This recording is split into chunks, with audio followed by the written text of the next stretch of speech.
What if the final beat of your heart isn't an ending, but a release? For all of human history, we have been defined by one inescapable truth: that life is finite, a brief spark of light between two eternities of darkness. We've written poems about it, built religions to soften its blow, and waged wars in its shadow. But what if this fundamental assumption, the very bedrock of our understanding of existence, is wrong? What if the story doesn't end when the body fails? This isn't a conversation about faith, religion, or mysticism. This is a journey into the heart of reality itself, guided by the most brilliant minds in physics and neuroscience. We're standing on the edge of a revolution, a paradigm shift that suggests your consciousness, your sense of self, your memories, your very essence, isn't a temporary glitch in a biological machine, but a fundamental, indestructible part of the universe. Prepare to question everything you thought you knew about life, death, and your place in the cosmos. The moment of death. We imagine it as a switch being flipped, a candle being snuffed out. The complex machinery of the body ceases its functions. The heart stops pumping, the lungs no longer draw air, and the brain's intricate electrical symphony fades into silence. For centuries, this has been the undisputed definition of the end. Finality. Annihilation. But this clean, simple definition is now being challenged, not from the pulpit or the ashram, but from the sterile, whiteboard-filled halls of the world's most advanced physics laboratories. A new and provocative theory is taking hold, one that reframes our entire understanding of what it means to be aware. It's called quantum consciousness. This isn't science fiction. It's a framework being explored and supported by Nobel laureates, the intellectual giants who have peered deeper into the fabric of reality than anyone before. They propose that consciousness itself, the vibrant subjective experience of being you, doesn't operate by the familiar, predictable rules of classical physics that govern things like falling apples and orbiting planets. Instead, it operates by the strange, enigmatic, and almost magical rules of quantum mechanics. Think about it.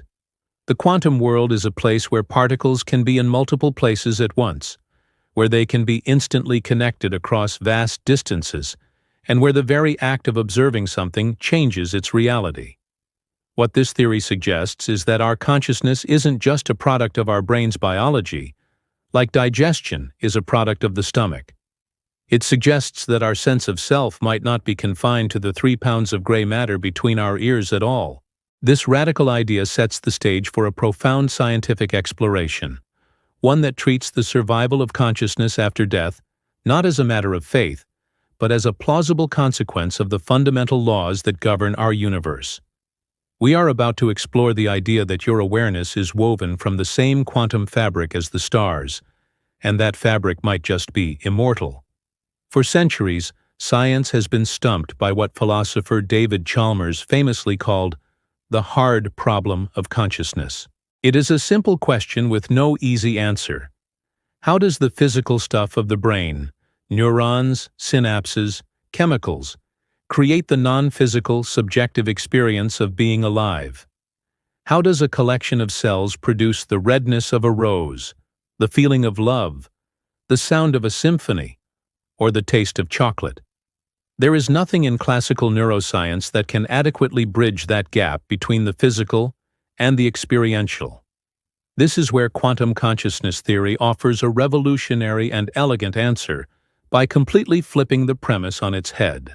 It suggests that perhaps the brain doesn't create consciousness at all.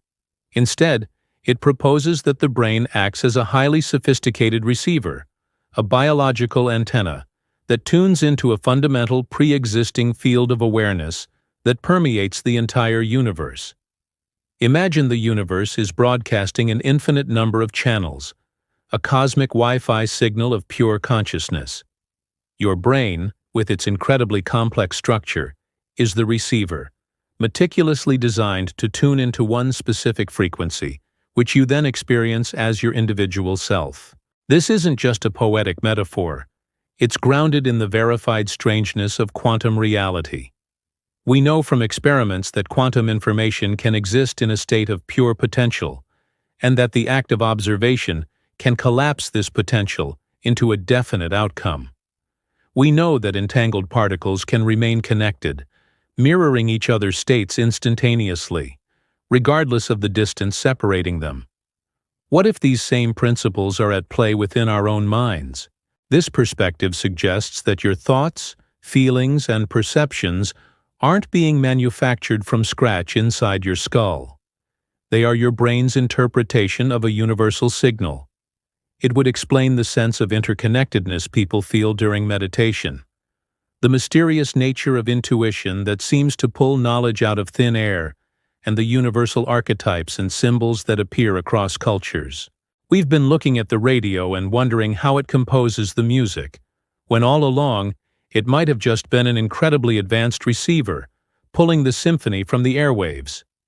If the brain is an antenna, where exactly is the receiver?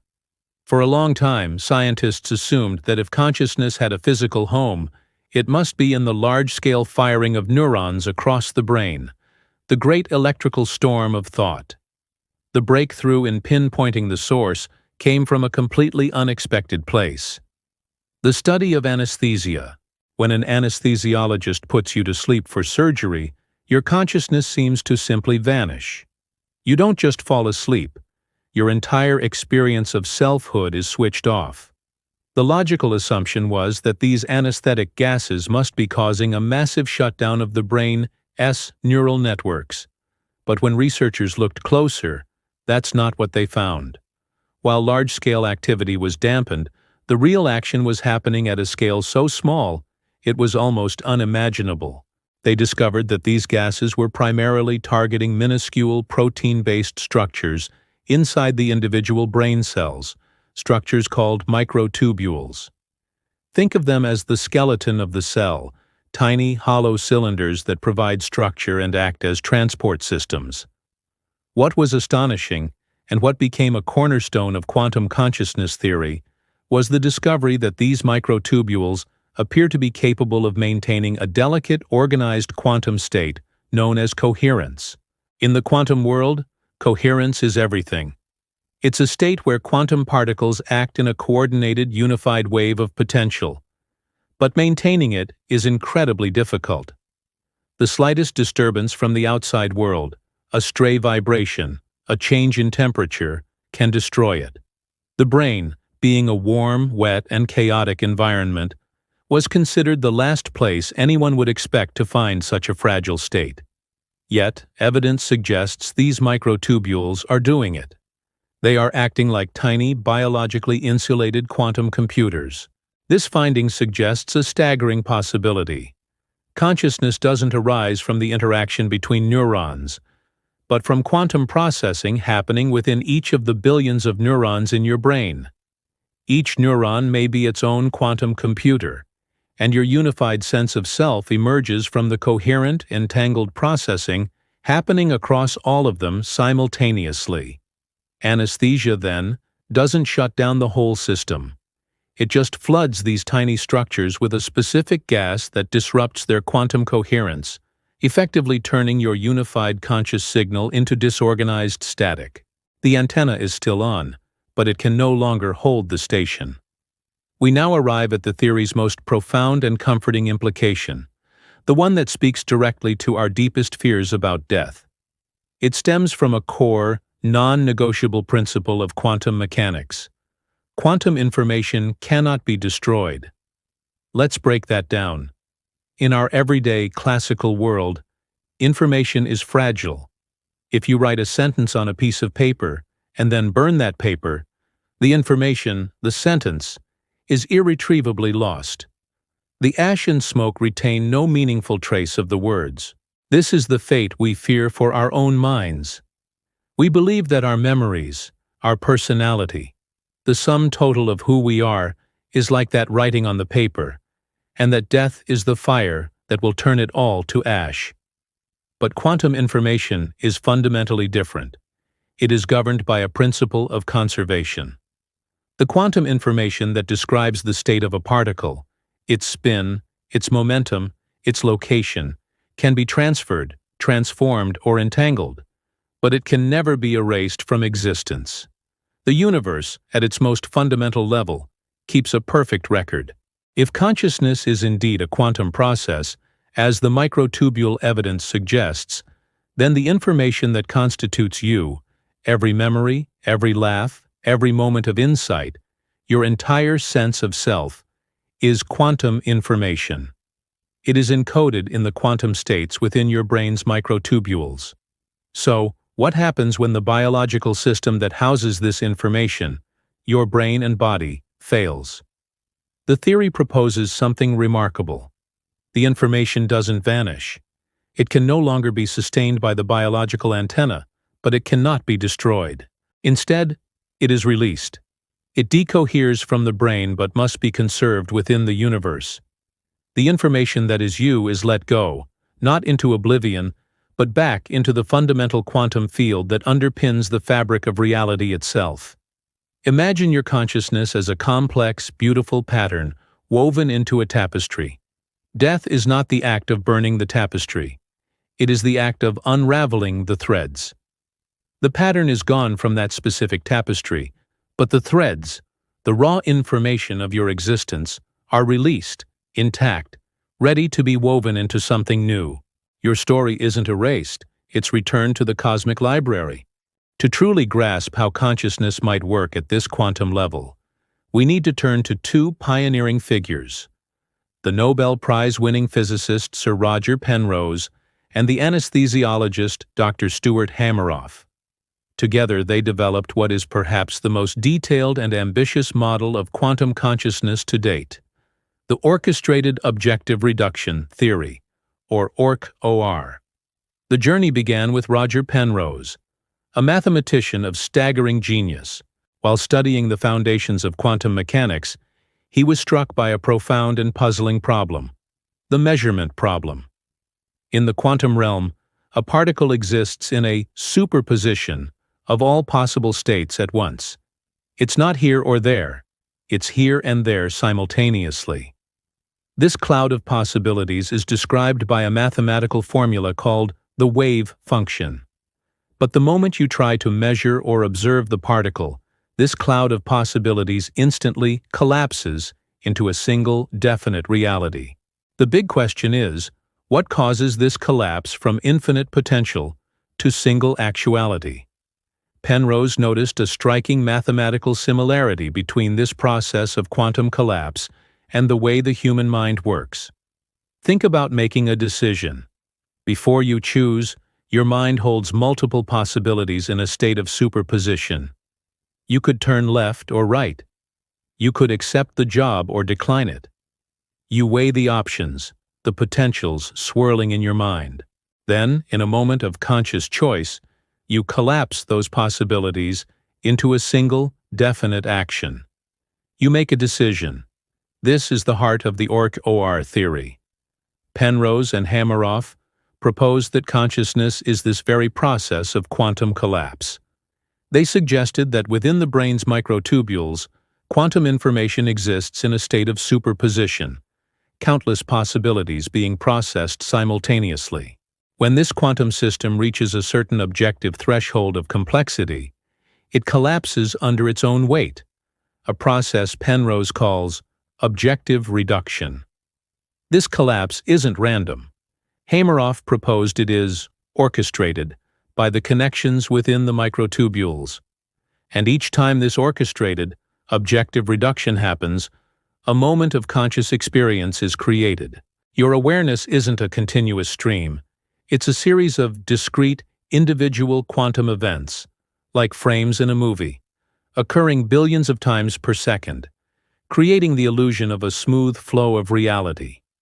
Each moment of your awareness, right now, is a discrete event where countless potentialities resolve into the single, experienced reality you call the present. You are, in a very real sense, choosing the universe into existence with every conscious thought. When the Orch OR theory was first proposed, it was met with a wave of intense skepticism, and for a seemingly valid reason. The world of quantum mechanics is notoriously fragile. Quantum states like superposition and coherence are usually observed only in highly controlled, isolated laboratory environments at temperatures near absolute zero. The brain, by contrast, is warm, wet, and electrically noisy. Critics argued it was simply too chaotic an environment to support the kind of delicate quantum processing that Penrose and Hameroff were describing. It was a powerful objection. But then, as our understanding of biology deepened, a surprising truth began to emerge. Life has already mastered quantum mechanics. The skeptics were right that the environment is hostile, but they underestimated the sheer ingenuity of evolution. We began to find evidence of quantum phenomena not in a lab, but in the heart of the natural world, operating with breathtaking efficiency. Take photosynthesis, the process by which plants convert sunlight into energy. For a long time, we couldn't explain how it was nearly 100% efficient.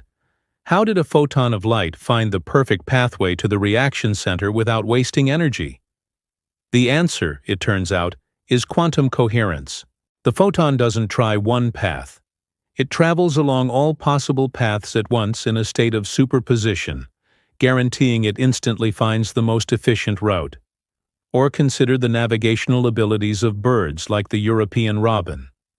They migrate thousands of miles with pinpoint accuracy. It's now believed they achieve this feat by using a quantum compass in their eyes. A specific molecule becomes entangled by a photon of light, and the Earth's magnetic field influences the outcome of this entanglement, providing the bird with a heads-up display of the planet's magnetic lines. With this mounting evidence, scientists took a closer look at the brain's microtubules. They found that these structures are not just naked protein cylinders. They are sheathed in protective layers of ordered water and other molecules, creating a biologically insulated environment that shields the interior from the chaotic noise of the cell. In essence, the brain had evolved its own quantum computers, perfectly shielded to maintain coherence. The most powerful, testable evidence came directly from Hameroff's field of anesthesiology. Researchers were able to show a direct correlation. The precise quantum-level interactions by which anesthetic gases disrupt coherence in microtubules matched perfectly with the potency required to induce unconsciousness. The very thing that critics said was impossible. It turns out life had perfected billions of years ago. The implications of quantum consciousness are already vast, but they expand to a cosmic scale when we introduce one of quantum mechanics' most famous and bewildering concepts: entanglement. Albert Einstein famously called it spooky action at a distance. It describes a state where two or more quantum particles become linked in such a way that their fates are intertwined, no matter how far apart they are. If you measure the state of one particle, you instantly know the state of the other, whether it's across the room or across the galaxy. This connection is instantaneous, seemingly breaking the speed of light. Quantum consciousness theory suggests this isn't just a strange quirk of subatomic particles. It's a fundamental feature of our own awareness. First, let's look inside the brain. Our neurons are wrapped in fatty insulating layers known as myelin sheaths. For a long time, these were thought to be simple insulators, like the plastic coating on a wire, just helping electrical signals travel faster. But new research is revealing that the precise structure of these sheaths, with their ordered water molecules, creates the perfect conditions for quantum entanglement to occur on a massive scale. This could explain the binding problem in neuroscience: how different parts of the brain, processing sight, sound, and touch separately, combine these inputs into a single, unified conscious experience. Entanglement provides a mechanism for instantly linking different regions of the brain, ensuring that what you see and what you hear are perfectly synchronized into one seamless reality. But here is where the theory takes an even more dramatic turn.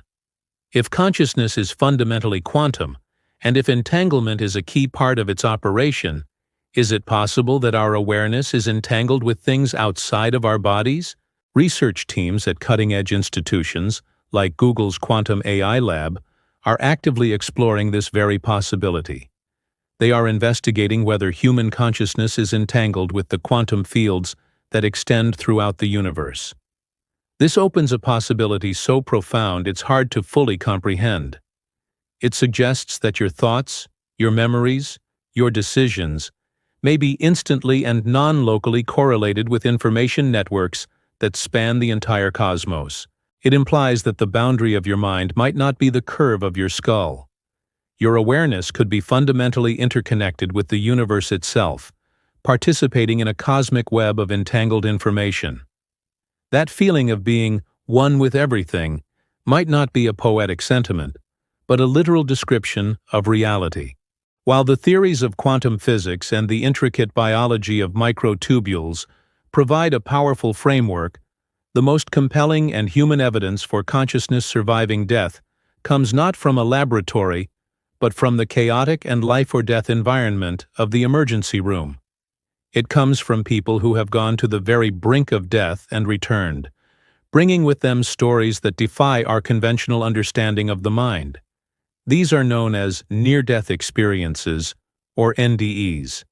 For a long time they were dismissed as hallucinations, the last gasps of a dying brain starved of oxygen. But a growing body of rigorous clinical research is challenging that simple dismissal. Researchers like Dr. Sam Parnia, who leads the AWARE study, Awareness During Resuscitation, have been systematically documenting the experiences of cardiac arrest patients. These are individuals who are, for all clinical purposes, dead. Their heart has stopped, their breathing has ceased, and their brain shows no measurable electrical activity. The cortex, responsible for thought and perception, flatlines. According to conventional neuroscience, conscious experience should be impossible in this state, and yet a significant percentage of patients who are successfully resuscitated report detailed, lucid, and often verified conscious experiences that occurred while they were clinically dead. They don't just see a bright light. Some report out-of-body experiences, where they describe watching the resuscitation efforts from a corner of the room, accurately recounting conversations between doctors and nurses, or describing specific medical instruments used, details they could not have possibly known or seen. Dr. Parnia has documented hundreds of these cases, where the patient's reported perceptions were later confirmed to be accurate. These accounts cannot be explained as mere hallucinations, as they contain verifiable information from a time when the brain was demonstrably offline. This clinical evidence aligns perfectly with a quantum model of consciousness. In this view, even when the large-scale electrical function of the brain ceases, consciousness can persist in the quantum information stored within the microtubules. These structures are more resilient and can maintain their quantum state for a period even after blood flow stops. This model could even explain the out-of-body experience itself. If consciousness is non-local and entangled with a wider field, then during clinical death, when the brain's receiver function is disrupted, awareness might temporarily default to this more fundamental non-localized state, allowing for perception beyond the physical constraints of the body. These are not just stories. They are data points from the edge of existence, suggesting that the off switch isn't as final as we thought. For decades, we've been promised that artificial intelligence would soon surpass the human brain. And in many ways, it has. A supercomputer can perform calculations, process data, and play complex games like chess or Go at a level far beyond any human. Yet, there are fundamental areas where the human mind remains mysteriously superior. True creativity, deep intuition, and common sense understanding. No supercomputer has composed a truly moving symphony or had a sudden, world-changing aha moment. Why? The theory of quantum consciousness offers a compelling answer. It suggests that our brains don't operate like classical computers at all. A classical computer processes information sequentially, one bit at a time, following a rigid set of rules. It's incredibly fast, but it's linear. The human brain, if it is a quantum computer, operates on a completely different principle. Immense parallelism through superposition.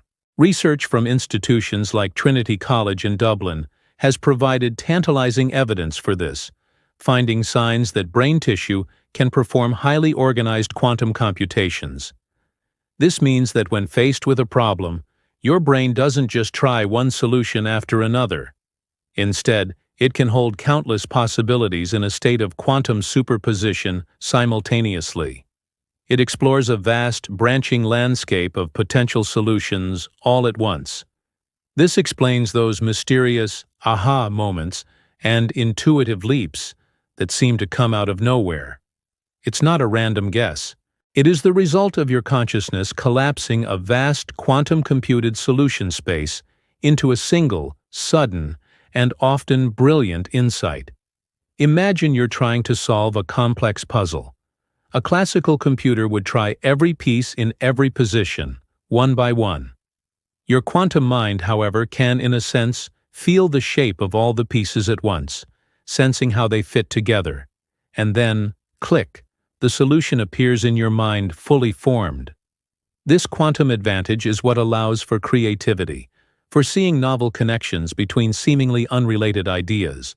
It's what powers our intuition, that gut feeling, that we know something without knowing how we know it. We are not just processing information, we are navigating a sea of pure potentiality. This suggests that the unique power of the human mind, its creative spark, is a direct consequence of its quantum nature, a nature that allows it to dance with possibility in a way no classical machine ever could. We now venture into what might be the most mind-bending and empowering aspect of this entire theory. As we explore the quantum measurement problem, we are forced to confront the role of the observer. This suggests that consciousness is not a passive spectator, simply watching the movie of reality unfold. It suggests that consciousness is an active, indispensable participant in the very act of creating reality. This idea is rooted in one of the most famous and foundational experiments in physics, the double-slit experiment. In simple terms, when you fire quantum particles like electrons at a screen with two slits in it, they behave like a wave, passing through both slits at once and creating an interference pattern on the other side. But, and this is the critical part, the moment you place a detector at the slits to see which one the electron goes through, the wave-like behavior vanishes. The electron behaves like a simple particle, goes through one slit or the other, and the interference pattern disappears. This is the observer effect. The very act of measurement, of observation, collapses the quantum system from a state of wave-like potentiality into a definite particle-like outcome. For a century, physicists have debated what this means. Does the observer have to be a conscious human? A camera? What qualifies as an observation? The most radical interpretation, favored by legendary physicists like John Wheeler, is that it takes a conscious observer to collapse the wave function. Wheeler even coined the term participatory universe, suggesting that the universe doesn't truly exist in a definite state until a conscious mind observes it. This implies that your conscious awareness has a direct causal influence over the physical world at its most fundamental level. Every moment of your observation is a creative act. Before you look at it, a thing exists as a cloud of probabilities. Your act of looking, of becoming aware of it, forces the universe to make a choice. You are constantly turning quantum potential into physical reality. From this perspective, consciousness is what breathes fire into the equations of physics, transforming them from abstract mathematics into the tangible, experienced world around you. And if this causal power is the very essence of consciousness, it might be the very aspect of you that endures. After the body has failed, it may be this fundamental ability to observe, to collapse potentiality, to create reality, that continues, a disembodied viewpoint, still participating in the great, ongoing act of cosmic creation. What does the moment of death actually look like at the quantum level? Our conventional image is one of chaos, a system failing, information becoming corrupted, and everything dissolving into random noise. It's the image of a computer crashing, its screen turning to static before going dark. But if the principles of quantum consciousness hold true, the reality might be the exact opposite. Death may not be a chaotic crash, but a highly organized and precise transfer of information. Researchers monitoring the quantum signatures of neural tissue as it fails are beginning to see hints of this process. They observed that the quantum information that supported consciousness doesn't simply and erratically disappear. It doesn't just fizzle out. Instead, it appears to undergo a systematic and highly organized transfer into the surrounding environmental systems. What could those systems be? The most likely candidates are the ubiquitous molecules that surround us, like water and the ever-present electromagnetic fields. Think of it like this. Your brain is a biological hard drive, and your conscious information is stored on it. At the moment of death, the system initiates a final protocol. It doesn't just shut down, it executes a data transfer. The information is uploaded from the failing biological hardware to the more stable and enduring cloud of the universe's quantum fields. The mechanism for this transfer is proposed to be quantum entanglement. As discussed, your mind may already be entangled with the outside world. In the process of dying, this entanglement doesn't break. Remarkably, some models suggest it actually strengthens.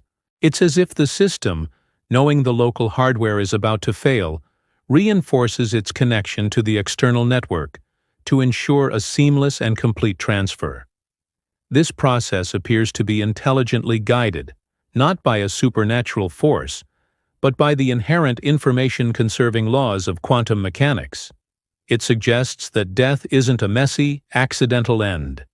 It is a precise, orderly, and natural relocation of conscious information. It is a transition, not a termination. The data file that is you is not being deleted. It is simply being moved to a new, more permanent storage medium. If this quantum information, the essence of your identity, survives death and is transferred to the universal field, it begs the next question. What happens to it then?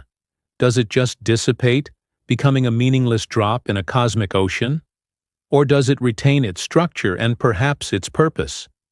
This leads to one of the most fascinating and speculative extensions of the theory, a new form of evolution. Some models propose that these preserved information patterns of deceased individuals do not lie dormant. Instead, they can act as templates, blueprints, that can influence the development of new conscious beings. This concept is a kind of quantum reincarnation, but it's crucial to distinguish it from the traditional religious idea. It's not the transmigration of a soul or a personality. It's the persistence of a complex information pattern that can be accessed, integrated, and built upon. Imagine each lifetime as the writing of a complex book. When the author dies, the book is added to a vast, cosmic library. A new author, beginning a new book, can then subconsciously access the themes, structures, and wisdom from all the books that came before. Each life, therefore, contributes new information, new experiences, and new complexity to these persistent quantum patterns in the universal field. Consciousness doesn't just survive. It evolves over successive lifetimes, not on an individual level, but on a collective, informational level. This mind-bending concept could offer a scientific framework for phenomena that have long puzzled us. It could explain the existence of child prodigies, who seem to possess complex skills and knowledge far beyond their years of experience. Perhaps they have an unusually strong resonance with a pre-existing information template from the cosmic library. It could also provide a potential explanation for deep-seated, innate talents or even phobias that seem to have no origin in one's current life. We may not just be products of our genetic inheritance and our environmental upbringing. We may also be influenced by a third, unseen factor, a legacy of quantum information, the accumulated experience of consciousness that has come before. Each new life becomes an opportunity to build upon that legacy, to add a new chapter to the ever-unfolding story of cosmic awareness. The moments just before biological death have long been a mystery, but recent medical monitoring has revealed a startling phenomenon. In these final moments, the brain doesn't just fade away quietly. On the contrary, it often bursts into a flurry of highly coherent, organized electrical activity. This surge, sometimes called terminal lucidity, is a blaze of neural energy that science has struggled to explain. Why would a dying brain, a system on the verge of total failure, suddenly roar to life with such intensity? From the perspective of quantum consciousness, this surge is not a final chaotic spasm. It is the brain performing its last and most critical function. It is a final, urgent computation designed to preserve the essence of a lifetime. Think of it as a computer that knows it's about to be shut down permanently. Before the power is cut, it initiates one last, vital process. It creates a final backup file. In this theorized process, the dying brain works systematically to consolidate a lifetime of memories, experiences, personality traits, and insights.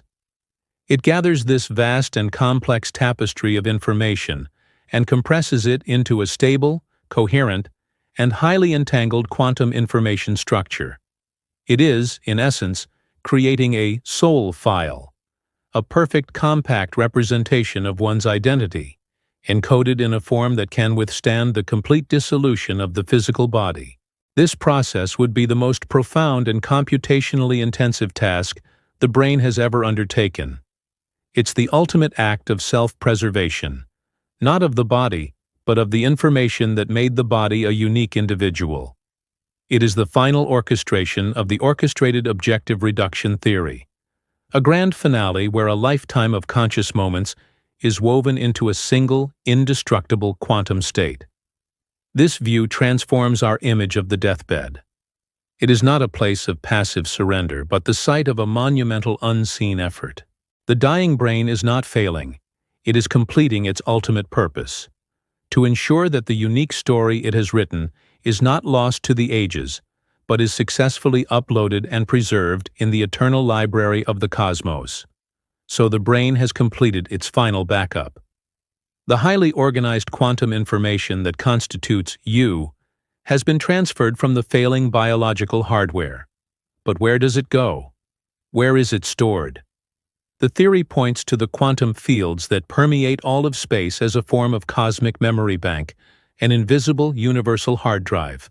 This idea resonates strongly with concepts like the Akashic record from Eastern philosophy, but it finds a more modern, scientific analog in the work of biologist Rupert Sheldrake and his theory of morphic resonance.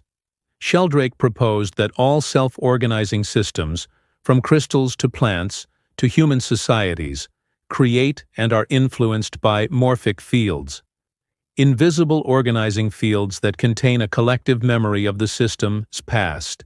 For example, once a new chemical is crystallized in one lab, it becomes easier for it to crystallize in other labs around the world, as if a habit has been formed in nature. Quantum consciousness provides a potential physical mechanism for these fields. The environmental quantum fields, the zero-point field, the electromagnetic field, could be the storage medium for these patterns of past conscious experiences. This cosmic library wouldn't be a static archive. It would be an active, dynamic field that constantly interacts with and influences present reality. This framework offers a fascinating lens through which to view common but unexplained human experiences. Have you ever walked into a very old building and felt a distinct presence or a palpable atmosphere? Perhaps you are intuitively sensing the residual information patterns, the morphic resonance of the lives that were lived there. What about the phenomenon of collective memory, where societies seem to share unspoken knowledge or archetypal stories? This could be the influence of a larger cultural morphic field. Even something as common as déjà vu could be reinterpreted. Perhaps it's not a memory glitch in your brain, but a momentary, accidental resonance with a similar information pattern already existing in the cosmic field, a brief moment where you read, a file from the library that feels strangely familiar. This theory suggests that we are never truly alone or disconnected. We are constantly, and mostly unconsciously, interacting with a rich, invisible library of preserved awareness, a silent ocean of memory that surrounds us all. If individuals can upload their consciousness into a cosmic field, can this idea be scaled up? Quantum consciousness theory proposes a resounding yes. It suggests that entire civilizations, with their collective knowledge, shared culture, art, and intelligence, can function as vast, interconnected quantum information networks. The bonds of language, shared belief, and social structure could create a coherent, entangled system on a massive scale. What happens then, when a civilization collapses? History teaches us that all empires eventually fall, their cities turning to ruin and their people scattering. We see this as a tragic loss of knowledge and wisdom. But from a quantum perspective, is that information truly lost? Or just like the individual at the moment of death, does the collective consciousness of a society undergo a highly organized transfer into the environmental quantum fields? This suggests that the wisdom of ancient Egypt, the philosophical insights of classical Greece, the astronomical knowledge of the Mayans, none of it is truly gone. It remains preserved, encoded in the fabric of reality, long after the last stone of their temples has crumbled. The collective consciousness of these societies is not an erased file, but a dormant one, stored in the cosmic library. This could explain some of the great mysteries of human history. How do certain archetypes, myths, and symbols reappear in completely disconnected cultures across time? Why do leaps in knowledge and scientific or artistic renaissances sometimes seem to erupt out of nowhere, as if humanity is suddenly remembering something it had forgotten? Perhaps human development is not a linear march of progress, but an ongoing dialogue between living societies and the preserved quantum consciousness of those that came before. We may be subconsciously accessing this ancient database, drawing inspiration and knowledge from the successes and failures of our ancestors. The rise and fall of civilizations might not be a cycle of creation and destruction, but a grander process of contribution.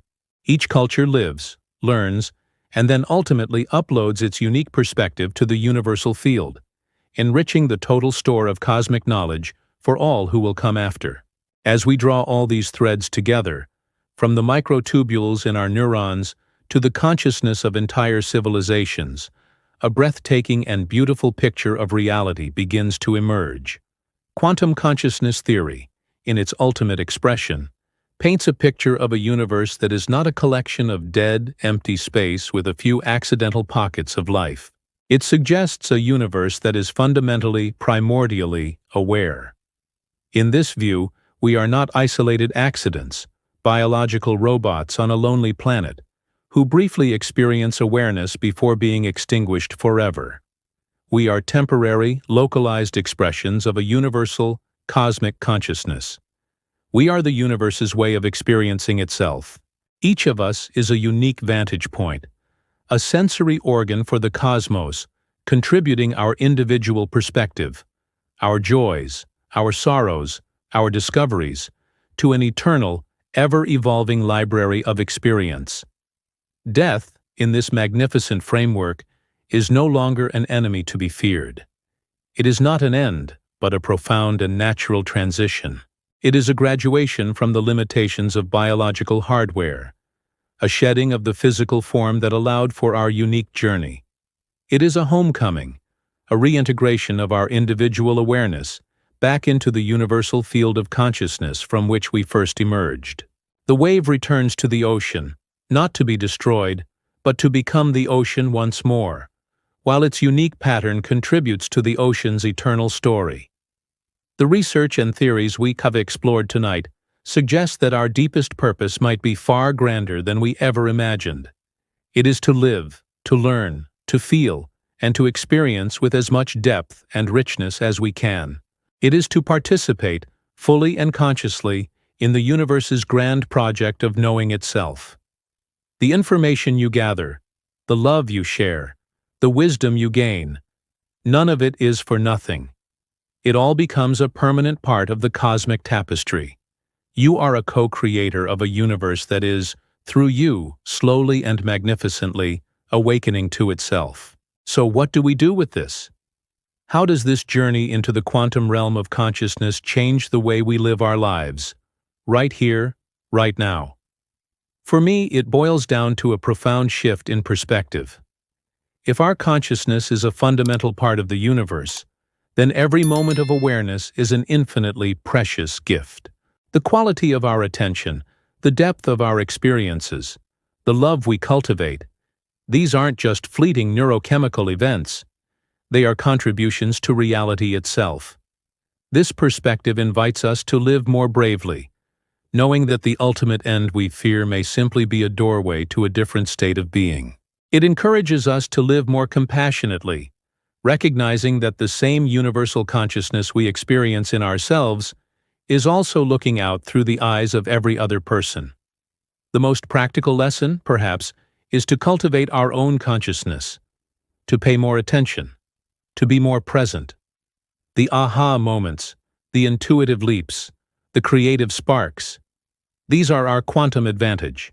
By quieting the noise of our daily lives through things like meditation, spending time in nature, or deep artistic immersion, we might be fine-tuning our biological antenna, allowing us to receive a clearer signal from that universal field of awareness.